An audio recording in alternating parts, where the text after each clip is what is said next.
Halo sahabat ilmu Nusantara. Globe dengan Asia Australia, selamat datang di ruang rasa, cerita, dan kebanggaan bangsa. Kali ini kita akan membahas sesuatu yang membangkitkan semangat nasionalisme lewat cara paling nikmat, lewat makanan. Ya, warung-warung makan Indonesia kini mulai menggempur dunia, dari pinggir jalan di New York hingga jantung kota Paris. Sebelum kita berangkat menjelajahi kisah penuh aroma rempah dan perjuangan ini, jangan lupa tekan like, komen, share, dan subscribe. Dukunganmu membantu agar semakin banyak orang tahu bahwa budaya dan cita rasa Nusantara kini sudah menjadi bahasa universal yang mempersatukan dunia. Pernahkah kamu membayangkan, orang Amerika sarapan nasi goreng? Atau orang Perancis menikmati sambal terasi dengan senyum puas? Kini, hal itu bukan lagi mimpi, karena di balik piring-piring itu ada kisah perjuangan, cinta tanah air, dan semangat diaspora Indonesia yang luar biasa. Mari kita mulai perjalanan ini, dari satu warung kecil di ujung jalan Jakarta, hingga dapur-dapur internasional yang kini mengenal makna sejati kata, lezat ala Nusantara. Indonesia memiliki kekayaan kuliner yang tak tertandingi. Dari Sabang sampai Merauke, setiap daerah punya cita rasa, aroma, dan filosofi tersendiri. Makanan bagi orang Indonesia bukan hanya soal kenyang, tapi juga cara menjaga warisan, identitas, dan kenangan masa kecil. Dari warung tenda di pinggir jalan hingga rumah makan sederhana di gang sempit, semuanya punya cerita. Banyak dari mereka yang kemudian membawa cita rasa itu ke luar negeri. Para perantau Indonesia di Amerika, Eropa, dan Timur Tengah mulai membuka warung kecil.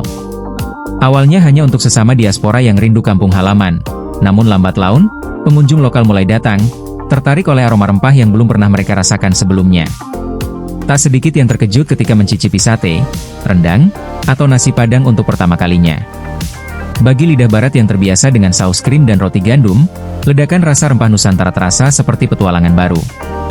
Dari situ, lahirlah gelombang baru, bukan kolonialisasi, tapi kulinerisasi, ketika Indonesia menginvasi dunia bukan dengan senjata, tapi dengan sendok dan sambal. Di kota yang tak pernah tidur, kini aroma sambal mulai menembus hiruk-pikuk gedung pencakar langit. Di Manhattan, muncul warung kecil bernama Wayan dan Selamat Pagi NYC, yang menjadi pusat perhatian para pecinta kuliner. Warung-warung ini tidak hanya menjual makanan, tapi juga menjual pengalaman, sensasi makan dengan tangan, rasa pedas yang membakar lidah, dan keramahan khas Indonesia yang membuat orang merasa seperti di rumah. Banyak pelanggan lokal datang bukan hanya karena rasa, tetapi karena suasana yang hangat dan autentik. Bagi para pemiliknya, setiap piring nasi goreng adalah bentuk cinta terhadap tanah air. Mereka membawa semangat gotong royong, kerja keras, dan rasa bangga yang tak bisa dijelaskan dengan kata-kata. Dan kini, warung-warung itu bukan hanya tempat makan, tapi duta budaya. Di sana, dunia belajar bahwa Indonesia bukan hanya Bali dan kopi, tapi juga sambal, rendang, dan kehangatan hati. Amerika kini bukan lagi tanah asing bagi masakan Indonesia. Di Chicago ada Minahasa Grill, di Los Angeles ada Simbaes Warung, dan di Seattle berdiri Nasi Bungkus Cafe. Semuanya punya satu misi, memperkenalkan cita rasa Nusantara lewat pengalaman yang tak terlupakan. Banyak warga Amerika kini mulai mengenal nasi uduk, tempe goreng, dan soto ayam. Bahkan beberapa chef Amerika mengaku terinspirasi oleh teknik masak tradisional Indonesia yang mengandalkan bumbu alami dan proses panjang. Namun di balik keberhasilan itu ada kerja keras luar biasa. Mereka harus beradaptasi dengan aturan makanan lokal, harga bahan yang mahal, dan selera pasar yang berbeda. Tapi semangat pantang menyerah khas Indonesia membuat mereka terus bertahan dan berkembang. Kini, di tengah restoran cepat saji global, warung-warung kecil asal Indonesia menjadi simbol keaslian dan kehangatan manusiawi, sesuatu yang mulai dirindukan oleh dunia modern. Di kota cinta, yang terkenal dengan croissant dan wine, siapa sangka aroma rendang kini ikut memikat hati? Beberapa restoran seperti Jakarta Bali dan warung makan Paris kini menjadi favorit bukan hanya bagi warga Indonesia, tapi juga orang Prancis yang mencari rasa baru. Rendang yang kaya rempah, gurih, dan lembut menjadi primadona. Bahkan beberapa jurnalis kuliner menyebutnya sebagai the king of comfort food. Orang Prancis yang biasanya sensitif terhadap rasa, justru terpesona oleh kompleksitas bumbu dan tekstur daging yang lembut. Di balik dapur itu, ada kisah perjuangan diaspora yang berani bermimpi. Mereka membawa bumbu dari tanah air, belajar adaptasi rasa tanpa menghilangkan jiwa masakan aslinya.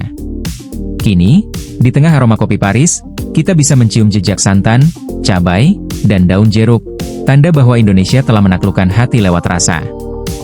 Eropa Barat kini menjadi ladang subur bagi kuliner Nusantara.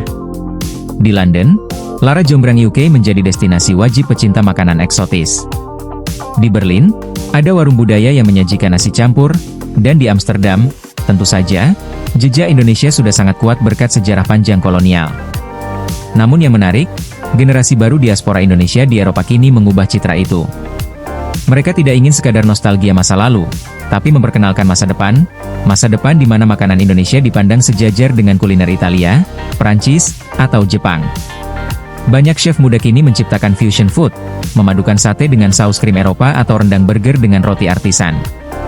Inovasi ini bukan bentuk kehilangan identitas, melainkan bentuk ekspansi budaya yang cerdas. Mereka membuktikan bahwa budaya tidak mati dalam buku sejarah, ia hidup, berkembang, dan menggema di dapur-dapur dunia. Makanan bukan hanya untuk perut, tapi juga diplomasi. Inilah yang disebut gastrodiplomasi, diplomasi rasa. Lewat makanan, orang bisa memahami bangsa lain tanpa harus membaca buku sejarah. Kedutaan Besar Indonesia di berbagai negara kini sering mengadakan Indonesian Food Festival dan Taste of Indonesia untuk memperkenalkan kuliner Nusantara ke masyarakat dunia. Dan hasilnya luar biasa. Banyak yang jatuh cinta pada rasa, aroma, dan keramahan kita. Warung menjadi duta kecil yang menjembatani perbedaan budaya. Saat orang asing duduk di kursi warung, mereka bukan hanya makan, tapi belajar tentang siapa kita, bangsa yang hangat, sabar, dan penuh cerita. Setiap sambal yang diulek, setiap nasi yang dibungkus, adalah simbol dari cinta bangsa yang mengalir hingga ke meja makan dunia. Tak semua perjalanan itu mudah. Banyak pemilik warung di luar negeri yang harus berjuang keras menghadapi regulasi, biaya tinggi, dan minimnya bahan baku. Mereka harus kreatif, mengganti daun salam dengan bay leaf, atau mencari santan di toko Asia. Namun semangat mereka tak padam. Setiap kesulitan dihadapi dengan senyum dan tekad. Karena bagi mereka, mempertahankan cita rasa Indonesia adalah bentuk cinta yang tak tergantikan. Beberapa bahkan harus bekerja ganda, memasak sejak subuh hingga malam hanya demi menjaga warung tetap hidup. Tapi begitu pelanggan datang dan bilang, "It's so delicious," semua lelah itu hilang. Di balik aroma nasi goreng yang harum, tersimpan air mata perjuangan dan kebanggaan menjadi bagian dari bangsa besar bernama Indonesia. Generasi muda Indonesia di luar negeri kini memegang peran penting dalam menjaga eksistensi kuliner kita.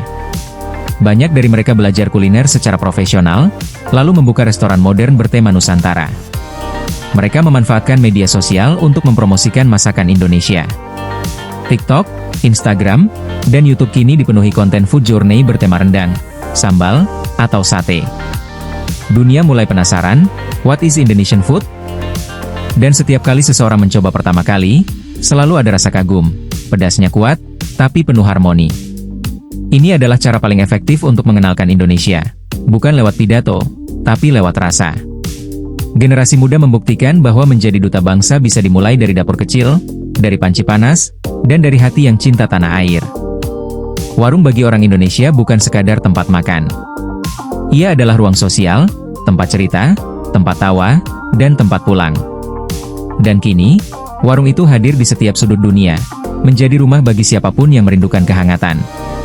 Warung membawa nilai-nilai lokal seperti gotong royong, kesederhanaan, dan kebersamaan.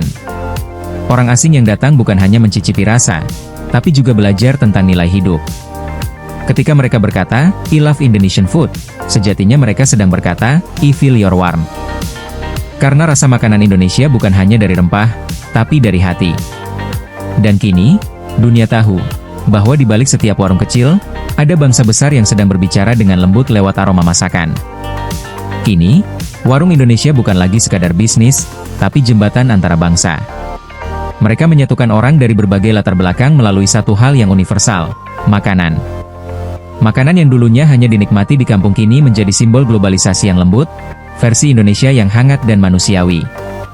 Rendang, sate, dan nasi goreng bukan hanya resep, mereka adalah bahasa cinta yang bisa dimengerti siapapun di dunia. Indonesia tidak perlu berteriak untuk dikenal, cukup biarkan aroma bumbunya berbicara. Dan dunia pun mendengarkan. Sahabat Ilmu Santara, ketika kita melihat warung kecil berdiri di negeri orang, jangan hanya lihat piringnya, lihat perjuangannya. Di sana ada semangat bangsa, keringat para perantau, dan cinta yang melintasi samudra. Mari terus dukung kuliner Indonesia agar makin dikenal dunia. Bagikan cerita ini, like, komen, dan subscribe agar semakin banyak orang tahu bahwa rasa Indonesia bukan hanya lezat di lidah, tapi juga hangat di hati. Karena pada akhirnya, kemenangan terbesar bangsa ini bukan soal ekonomi atau politik, tapi ketika dunia berkata dengan tulus, "We love Indonesia, and its food."